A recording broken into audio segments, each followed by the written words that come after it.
Nu vil jeg vise, hvordan man spænder sit surdejsbrød op til et aflangt brød og et rundt brød. Jeg starter med det aflange brød, og jeg drysser lidt mel hen over dejklumpen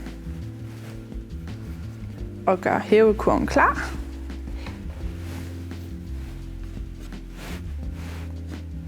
Drysser en lille smule durummel på klædet også. Og til sidst lidt på bordet. Så tager jeg med min hakker her og lige skubber det durummel, der ligesom ligger rundt om dejklumpen, lidt ind under hele vejen rundt. Så er det nemlig rigtig nemt at få vendt rundt, sådan der. Sådan.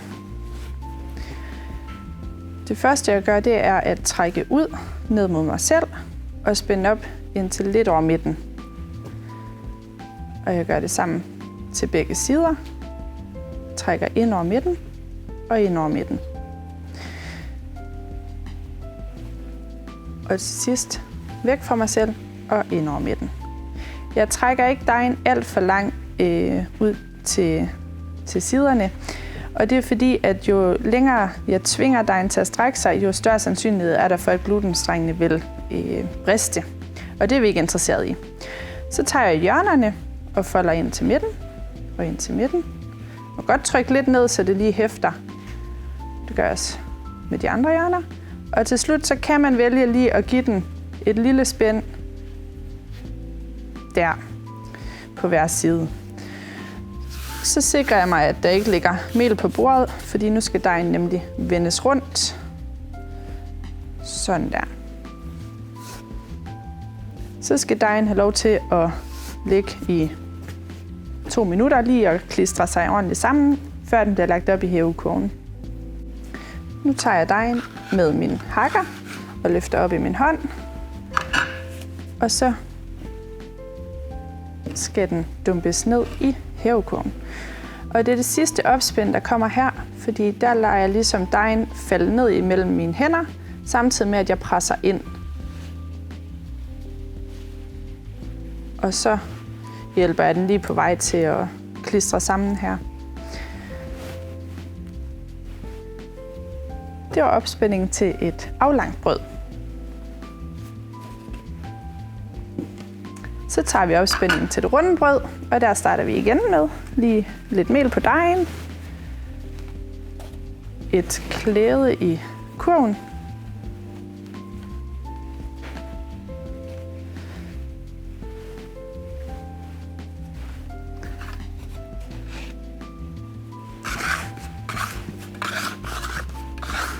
og igen vender vi dejklumpen om, så bunden vender opad.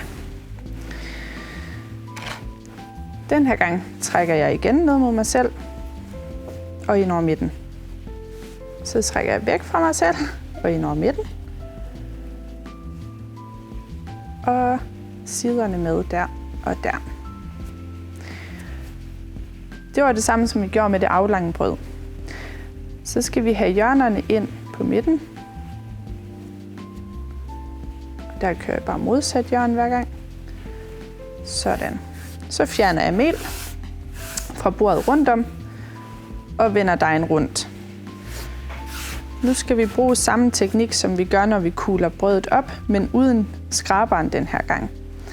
Så jeg tager mine hænder og kører ind under brødet, samtidig med at bordet griber fat i dejen på modsatte side. Og hvis der er for meget durummel under, så vil den gerne glide lidt. Det kan man børste af. Og så prøve at få dejen til at gribe fat i bordet.